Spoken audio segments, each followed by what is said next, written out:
우리 같이 하나님의 말씀 함께 찾아 읽겠습니다. 로마서 8장 18절에서 25절까지 말씀입니다. 로마서 8장 18절에서 25절까지 말씀입니다. 우리 같이 함께 읽겠습니다. 생각하건대 현재의 고난은 장차 우리에게 나타날 영광과 비교할 수 없도다. 피조물이 고대하는 바는 하나님의 아들들이 나타나는 것이니 피조물이 허무한 데 굴복하는 것은 자기 뜻이 아니요 오직 굴복하게 하시는 이로 말미암음이라. 그 바라는 것은 피조물도 썩어짐의 종로로 단 데서 해방되어 하나님의 자녀들의 영광의 자유에 이르는 것이니라. 피조물이 다 이제까지 함께 탄식하며 함께 고통을 겪고 있는 것을 우리가 아느니라. 그뿐 아니라 또한 우리 곧 성령의 처음 열문 열매를 받은 우리까지도 속으로 탄식하며 양자될 것 곧 우리 몸의 속량을 기다리니라. 우리가 소망으로 구원을 얻었음에 보이는 소망이 아니니 보는 것을 누가 바라리요? 만일 우리가 보지 못하는 것을 바라면 참으로 기다릴지니라. 아멘. 기도하시겠습니다. 거룩하시고 자비로우신 하나님, 우리를 부르셔서 영광의 나라를 소망하게 하시며 이 땅에서 주의 나라와 이름을 위하여 믿음의 길들을 걸어가게 하여 주심을 감사드리옵나이다. 하나님, 날마다 주님의 말씀을 묵상하며 우리에게 주시는 그 놀라운 진리의 말씀을 붙들고 소망 가운데 이 세상을 이기는 삶을 살아가게 하여 주시옵소서. 성령 하나님께서 진리의 말씀으로 우리에게 조명하여 주시기를 간절히 원하오며 예수 그리스도의 이름으로 기도드리옵나이다. 아멘. 하나님께 소망을 두라라고 하는 말씀으로 여러분들에게 첫 번째 소망에 관한 메시지를 전했습니다. 하나님께 소망을 두는 싸움을 싸울 수 있어야 합니다. 그때에 소망이 가져다주는 기쁨과 사랑과 담대함과 인내의 열매를 맺을 수 있는 것이지요. 구원받은 하나님의 백성의 삶을 살아갈 수 있습니다. 그러면서 여러분들에게 소망이 무엇인지 말씀을 드렸어요. 그리고 우리가 소망을 가질 수 있는 이유와 근거가 어디에 있는지 두 가지를 말씀을 드렸지요. 기억하시나요? 하나는 은혜이고 다른 하나는 복음입니다. 그리고 우리와 같은 죄인이 어떻게 하나님께서 우리의 장래에 모든 좋은 것을 허락하실 것을 확신할 수 있습니까? 어떻게 하나님을 대적하는 본성을 가지고 있는 우리와 같은 죄인들이 소망을 가지고 살아갈 수 있습니까? 두 가지 말씀을 드렸어요. 첫 번째는 거듭남 때문입니다. 하나님께서 우리의 마음의 성향을 변화시켜 주셨지요. 두 번째는 하나님의 말씀 때문입니다. 하나님의 말씀으로 말미암아 우리는 힘을 얻고 또 하나님이 주시는 위로 가운데 인내하며 살아갈 수 있습니다. 그래서 여러분들에게 말씀을 배우고 그리고 그 말씀을 날마다 묵상하며 살아가는 것이 필요하다라고 말씀을 드렸어요. 그리고 어제부터 우리의 소망의 내용이 무엇인지 말씀을 드렸습니다. 첫 번째 소망의 내용이 무엇이지요? 그리스도인들이 간절히 바라고 소망하는 것이 무엇입니까? 여러분들의 인생에 있어서 정말 기대하는 것이 있다면 그것이 무엇입니까? 역사 가운데 있는 모든 그리스도인들이 기대했던 것은 우리의 크신 하나님 구주 예수 그리스도의 영광이 나타나는 거예요. 되돌아볼 때에 하나님께서 구원하시는 은혜가 무엇인지 우리는 발견하며 감사합니다. 그리고 앞을 전망할 때에 주님 다시 오실 것을 약속하셨기에 우리는 소망 중 기뻐하며 인내하며 그렇게 하나님 앞에 살아갈 수 있는 거예요.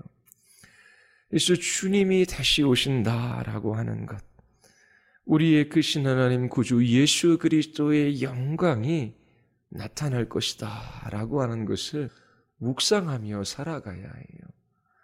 주님 다시 오시는 것을 기대하지 못하는 이유 3가지를 말씀을 드렸어요. 첫 번째는 예수님이 구원자요 주님으로 믿고 있지만 예수 그리스도의 영광이 나타나는 이 진리에 관해서 잘 배우지 못했고 무지하기 때문이지요. 그리고 두 번째는 죄로 말미암아 마음이 굳어져 있기 때문입니다. 마음이 냉랭하기 때문에 주님 오실 것을 사모하며 그렇게 살아가지 못하는 것입니다. 세 번째는 거듭나지 않았기 때문이에요. 주님 오실 것을 사모하는 사람들의 마음속에는 주님을 가장 값진 보화로 여기는 마음이 있습니다. 주님이 가장 귀하고 소중하지요. 그래서 주님 배울 날을 사모하며 그 영광이 나타나기를 기다리는 것입니다. 거듭나지 않는 사람의 마음속에는 예수님을 가장 값진 보화, 보배로 그렇게 여기지 않아요. 그래서 주님 다시 오실 것을 사모하며 살아가는 것이 무엇인지를 잘 알지 못하는 것입니다. 오늘 로마서 8장 24절에서 우리가 소망해야 할 것이 무엇인지를 하나 더 이야기합니다. 그것이 무엇이지요? 그뿐 아니라 또한 우리 곧 성령의 처음 익은 열매를 받은 우리까지도 성령께서 신자 안에 내주하신다라고 하는 내용입니다. 성령께서 우리 안에 계시지만 어떻게 해요? 우리도 탄식하며 살아갑니다.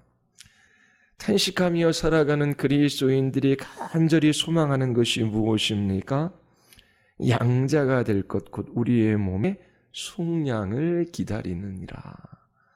몸의 속량을 사모합니다. 기대하고 소망하지요. 우리의 이 몸이 영화롭게 될 그 날을 기다린다라고 하는 것입니다. 이 구절의 문맥을 먼저 살펴보겠습니다.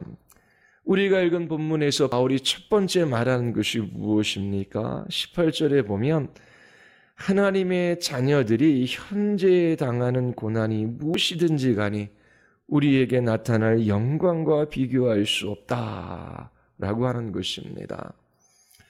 현재의 고난에 관해서 이야기하고 있어요. 그리스도인들이 고난을 받는다라고 하는 것입니다.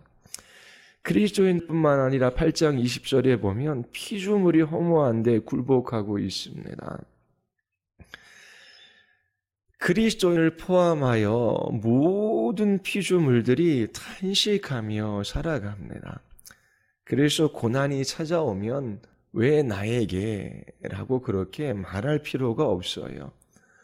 나를 포함한 모든 피조물들이 이 땅에서 탄식하며 살아가고 있기 때문입니다. 고난이 있을 때에 그 고난을 하나님의 나라와 영광을 위하여 살아갈 삶의 기회로 여겨야 돼요. 저는 어떤 의미에 있어서 삶을 포기해야 합니다. 포기해야 한다라고 하는 의미가 뭐냐면 그리스도 외에 다른 기대, 다른 소망을 가지지 말아야 돼요. 저는 어떤 의미에 있어서 쾌락주의자입니다. 하나님께서 창조하신 이 좋은 세계를 즐기며 누리며 살아갈 수 있어요. 또 그렇게 하는 것이 허물을 극복하는 한 가지 방식이라고 전도서는 우리에게 가르칩니다. 좋은 것 보고 여행하고 즐기며 누리며 살아가십시오. 그건 나쁜 거 아닙니다. 그런데 그것 자체가 목적이 되어서는 안 돼요. 고난이 찾아오고 또 힘들고 어려운 문제들이 눈앞에 놓여져 있습니다. 그러면 그 앞에서 이 문제 때문에 힘들어하고 좌절하고 낭망하는 것이 아니라 그 힘든 현재의 고난을 붙들고 하나님께 소망을 두는 싸움을 싸울 수 있어야 돼요. 그리고 그 문제와 고난이 해결되는 것이 정답이라고 생각하면 답이 안 나옵니다. 하나님께서 내 문제를 가져가 주시기도 하지만 우리를 포함한 모든 피조물들이 탄식하고 있다라고 성경은 우리에게 증언합니다. 그래서 이 세상에서의 삶에 있어서 완전한 평화, 완전한 만족은 없어요. 주님이 주신 것들을 누리며 살아가되 그것 자체에 목적을 두지 말고 고난이 찾아오면 그것 때문에 낭망하지도 말고 그 모든 것을 사용해서 주의 영광과 이름과 나라를 위하여 살아갈 삶의 기회를 삼아야 돼요. 힘들지요. 눈물이 나지요. 마음이 낙심이 되지요. 불안하지요. 육체는 연약하기 때문에 힘이 없지요. 그래서 주께 엎드려 기도하며 주님의 약속의 말씀을 붙드는 것입니다. 주님께 소망을 두는 거예요. 고난이 없었다라면 알지 못했을 그 하나님께 소망을 두면서 우리에게 경험하게 하시는 그 기쁨과 사랑과 담대함과 인내의 열매가 무엇인지를 경험하게 하십니다. 그리고 우리를 성숙한 그리스도인으로 자라게 하지요. 사도 바울은 현재 당하는 고난이 무엇이든지 간에 우리에게 나타날 영광과 비교할 수 없다라고 그렇게 말합니다. 만일 우리가 바울이 당한 고난을 알지 못한다면 우리가 고난당할 때에 이 말씀을 가볍게 여길 수 있어 그냥 스쳐 지나갈 수 있습니다. 그러나 바울이 당한 고난을 한번 보십시오. 40에 하나 강한 매를 5번 맞았고 3번 태장으로 맞고 1번 돌로 맞고 3번 파선하고 일주일 주야로 깊은 바다에 지냈습니다. 강의 위험, 강도의 위험, 동족의 위험, 이방의 위험, 시내의 위험, 광야의 위험, 바다의 위험, 거짓 형제의 위험을 당했어요. 위험이라고 하는 단어가 계속됩니다. 수고하며 애쓰며 살았지만 자지 못하고 줄이고 목마르고 여러 번 춥고 헐벗었어요. 이 외에 날마다 속에 눌리는 것이 있었습니다. 모든 교회를 위하여 염려하는 것이지요.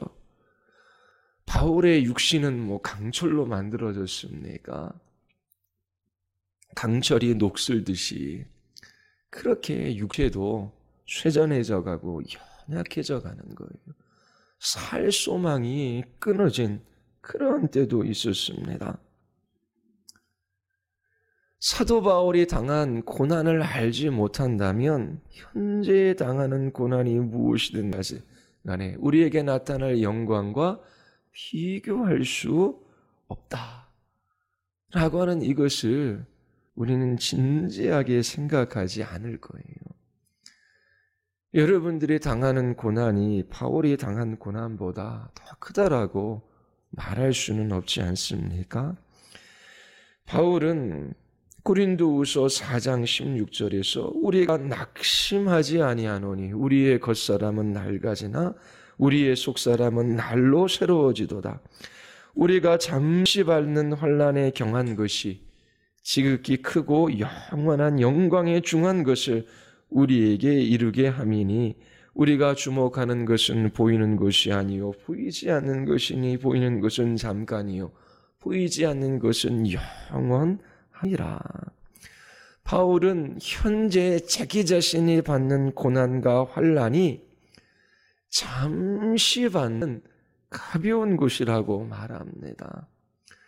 우리가 바울이 당한 고난이 어떠한지를 살펴봤잖아요. 이것이 잠시입니까? 그리고 가벼운 것입니까?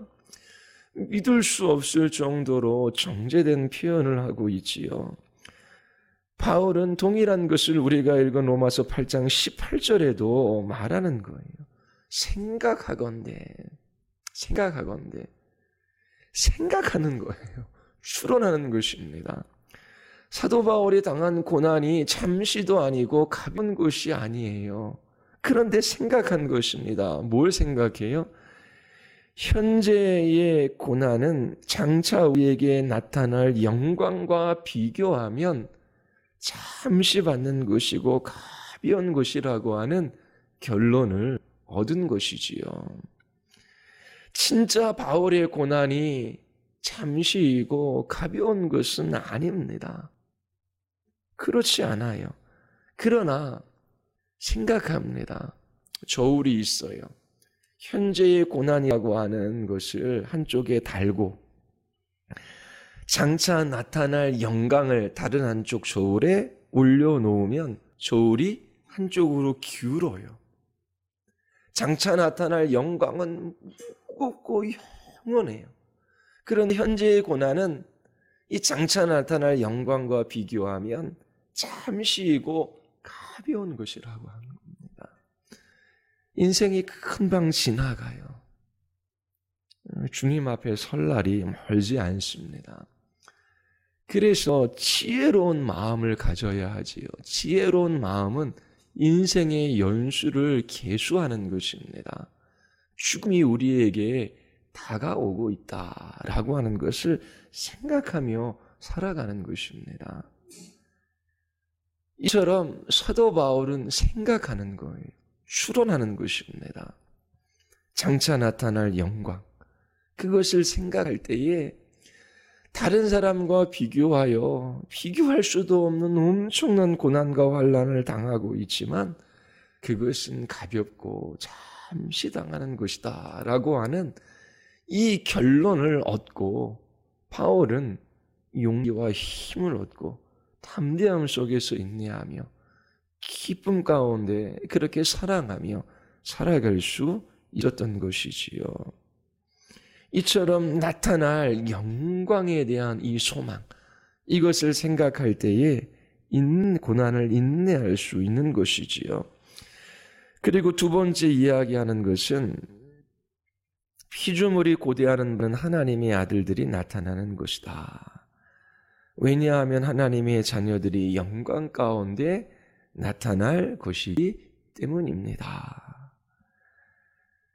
자, 이 19절에는 두 가지를 말하고 있어요. 하나는 하나님의 아들들이 아직 나타나지 않았다라고 하는 것입니다.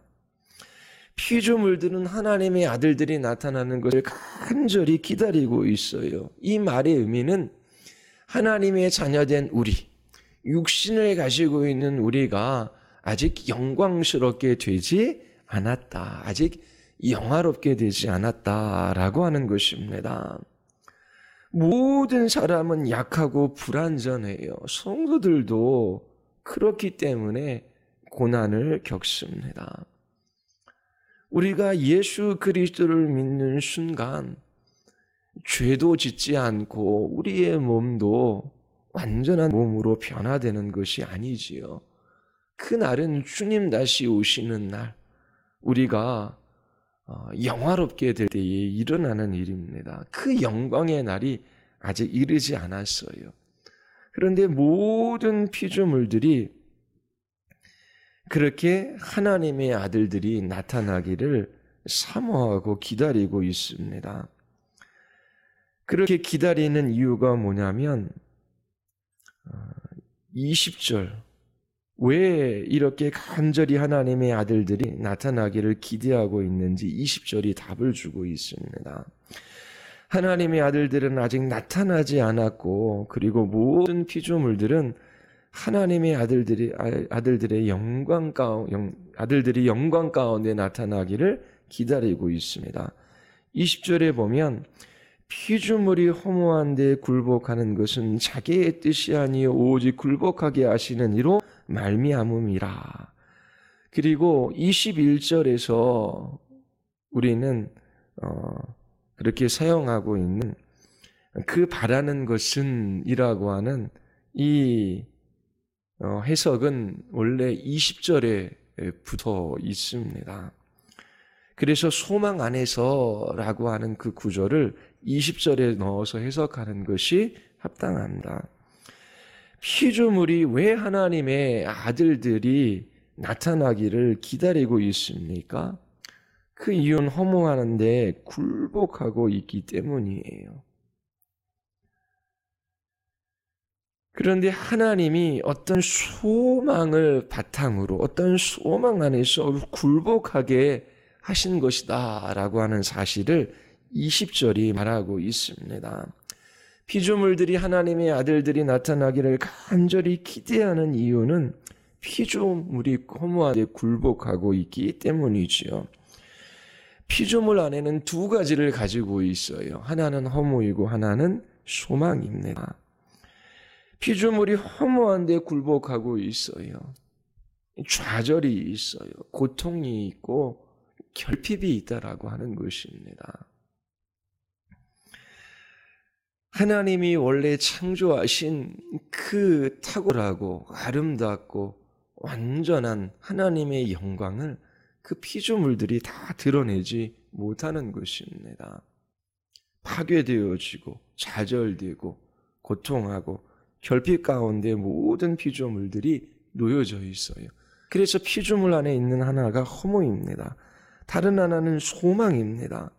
하나님이 어떤 소망 안에서 이 피조물을 허무한 데에서 어떤 소망 안에서 피조물들을 허무한 데 굴복하게 하신 것이지요. 그러니까 이 허무함 속에서 피조물들 안에는 소망이 있어요. 그 소망은 하나님의 아들들이 나타나는 것입니다. 이 허무함, 이 좌절과 고통과 결핍은 영원한 것이 아닙니다. 그리고 자연적인 것이 아니라 하나님께서 심판하신 거예요. 그런데 그 심판 속에는 하나님께서 소망을 두게 하셨어요. 그리고 그것들은 일시적인 것이지요. 하나님께서 목적을 가지고 모든 피조물들을 허무한 것에 굴복하게 하셨습니다. 그래서 바울은 피조물들이 혼을 가지고 있지만 소망 중 기대하는 것이 있다라고 말하고 있습니다.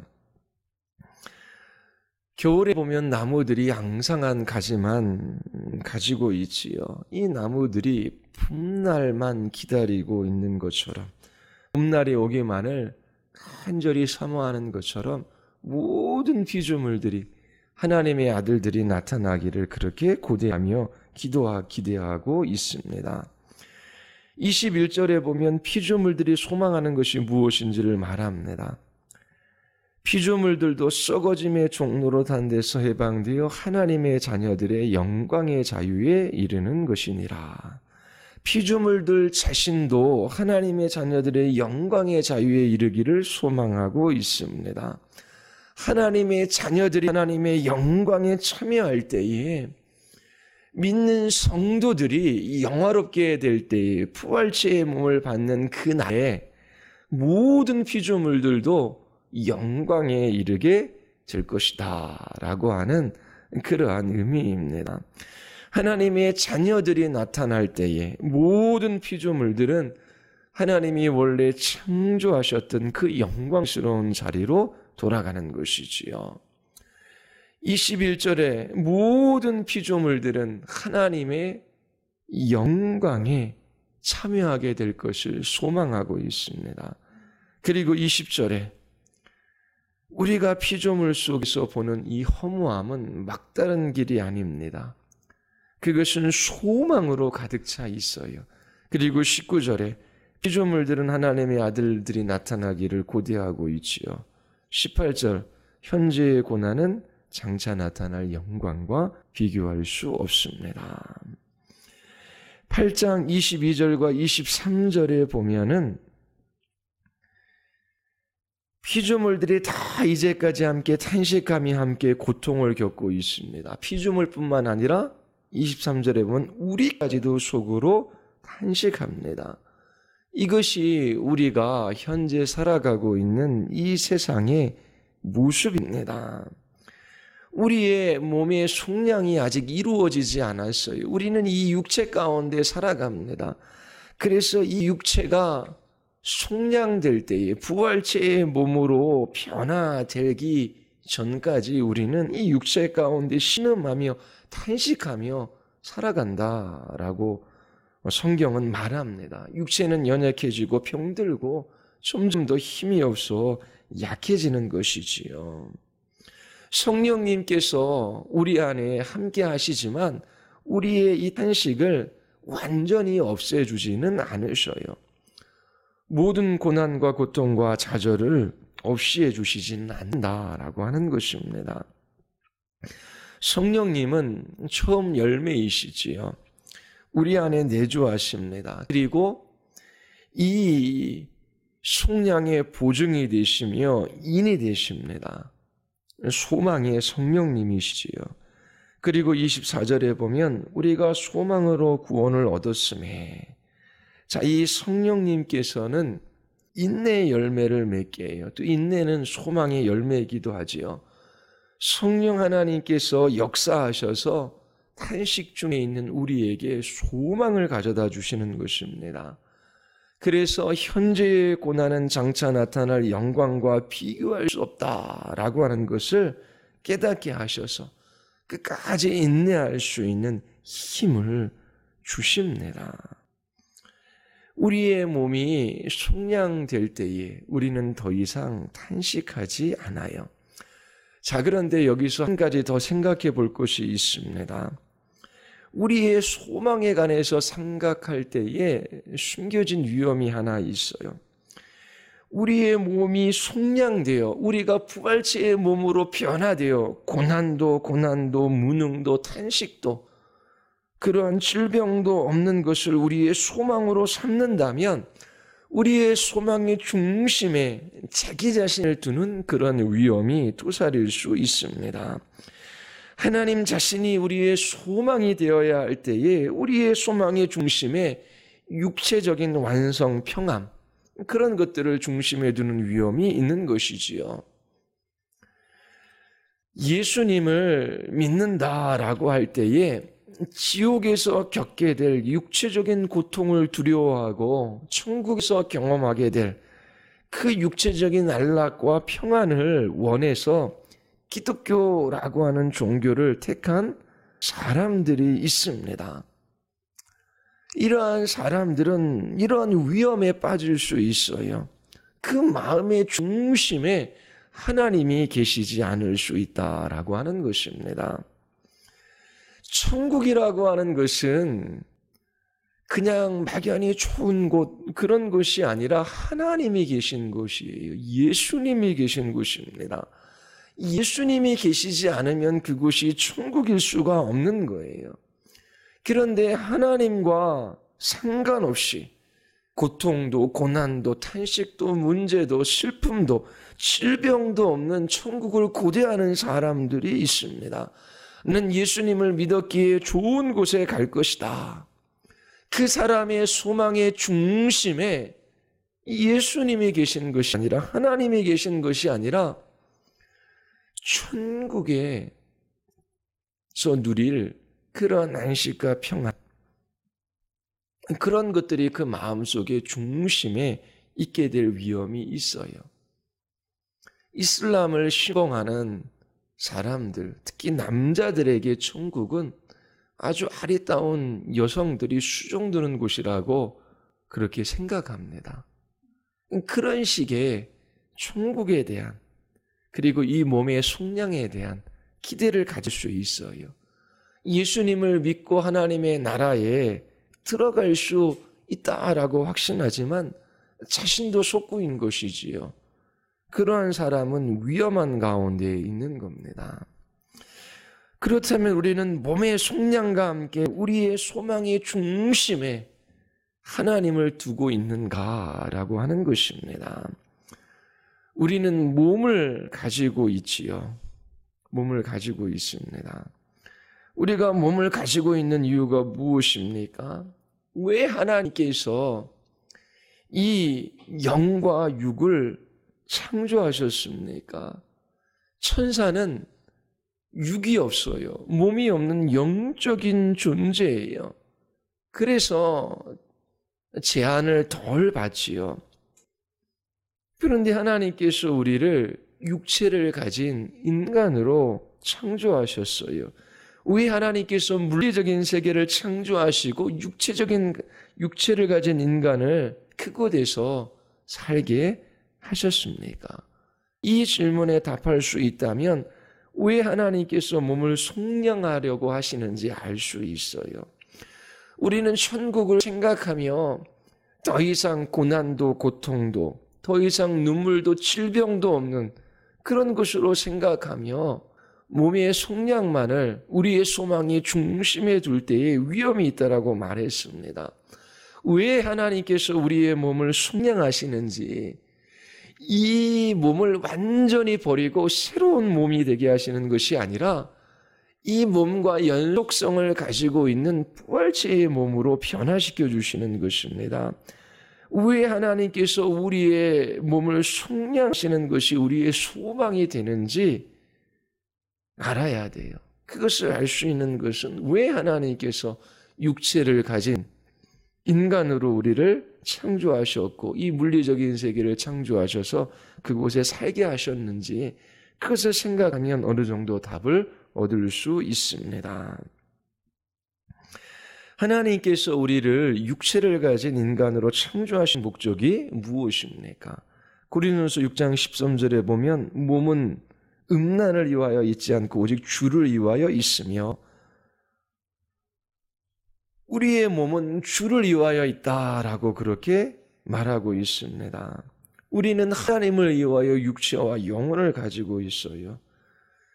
이것이 무슨 의미입니까?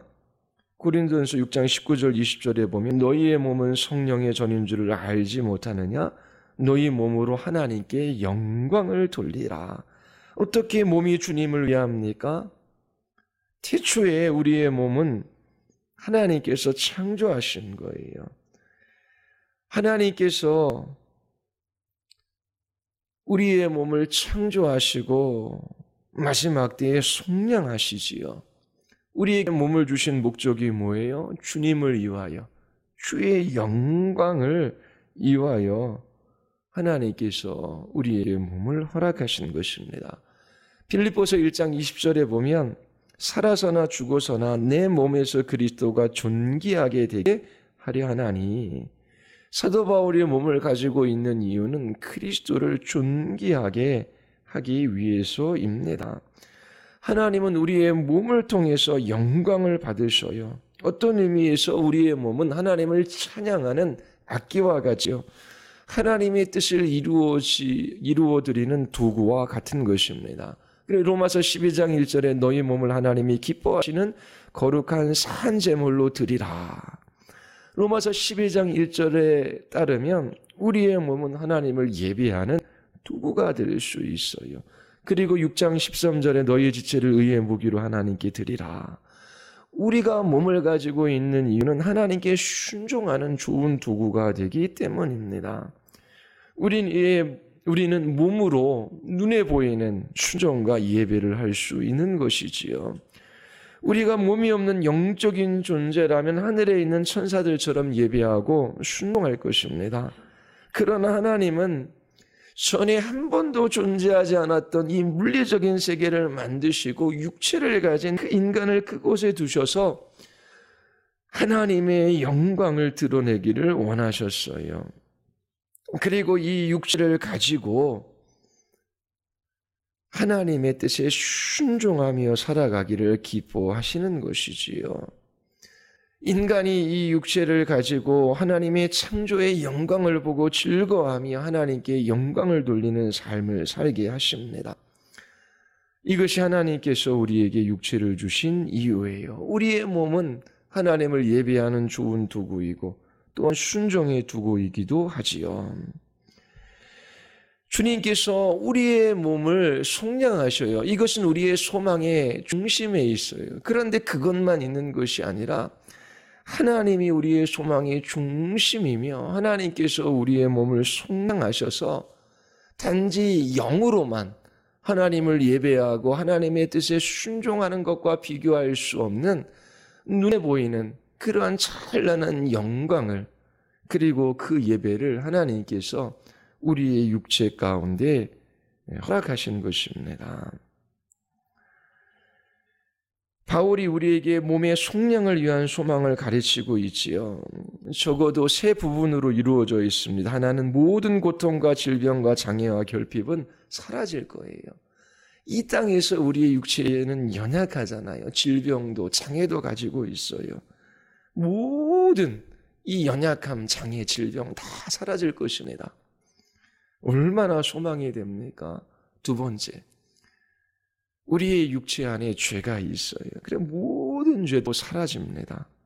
그리고 우리가 새롭고 영광스러운 몸을 가지게 됩니다. 이 몸은 만질 수도 있고 볼 수도 있고 맛볼 수도 있고 들을 수도 있는 몸이에요. 더 여러 가지가 있지만 시간이 가서 오늘 저녁 때 좀 더 이야기를 하고 또 소망의 내용에 대해서 다른 것을 하나 더 말씀을 드리겠습니다. 여러분, 우리의 소망 중 하나가 몸의 속량입니다. 지금과 비교할 수 없이 더 아름답고 탁월하고 강하고 건강한 몸을 하나님께서 우리에게 허락하셔요. 이 몸을 허락하신 그 이유는 하나님의 영광과 순종을 위해서입니다. 우리가 새하늘과 새 땅에서 행복하게 살아갈 것을 주께서 원하셔요. 왜 하나님이 번거롭게 죽음으로부터 우리의 몸을 다시 일으키십니까? 전혀 새로운 몸이 아니라 이 땅에서 가지고 있었던 몸의 연장선이에요. 그런데 우리가 비교할 수 없고 또 다 생각할 수 없는 그런 영광스러운 몸이지요. 이러한 몸의 속량, 이것을 우리가 사모합니다. 연약하기 때문에, 여전히 우리 안에 죄가 있기 때문에. 그래서 지금과 비교할 수 없는 탁월하고 건강하고 아름다운 몸으로 하나님께서 우리를 변화시키셔서 기꺼이 주께 복종하며 주의 영광을 찬양하며 그렇게 지복을 누리도록 하나님께서 우리에게 소망을 주신 것입니다. 여러분들이 이러한 소망을 가지고 하나님 앞에 끝까지 인내하며 하나님께 소망을 두는 삶을 살아갈 수 있게 되기를 바랍니다. 우리 기도하시겠습니다. 우리 같이 한번 우리 기도할 때에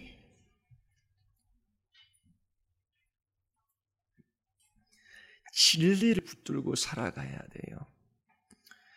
하나님께서 그리스도 안에서 모든 하늘에 속한 신령한 복을 주셨어요. 먹고 마시고 있는 것 주께서 채워주실 것을 약속하셨습니다.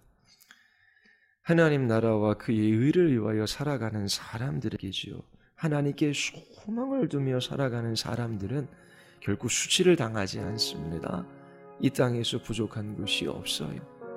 문제는 우리의 그릇된 욕망이죠. 죄입니다. 우리 이 시간 같이 한번 기도할 때에 하나님 정말 주님을 가장 값진 보화로 여기게 하시고 주님 다시 오실 날 사모하게 하시며 또 이 탄식 중 주님께서 소망하게 하셨습니다. 이 몸의 속량, 이 몸이 부활할 것을 약속해 주셨어요. 영화롭게 될 것을 약속해 주셨어요. 주님, 우리가 소망 중 기뻐하게 하시고 인내하게 하시며 그 어떠한 고난이 있더라고 할지라도 주의 영광과 나라와 이름을 위하여 사용하는 삶에 기회 되게 하여 주시옵소서. 우리 같이 한번 우리 하나님 앞에 우리 기도하시겠습니다.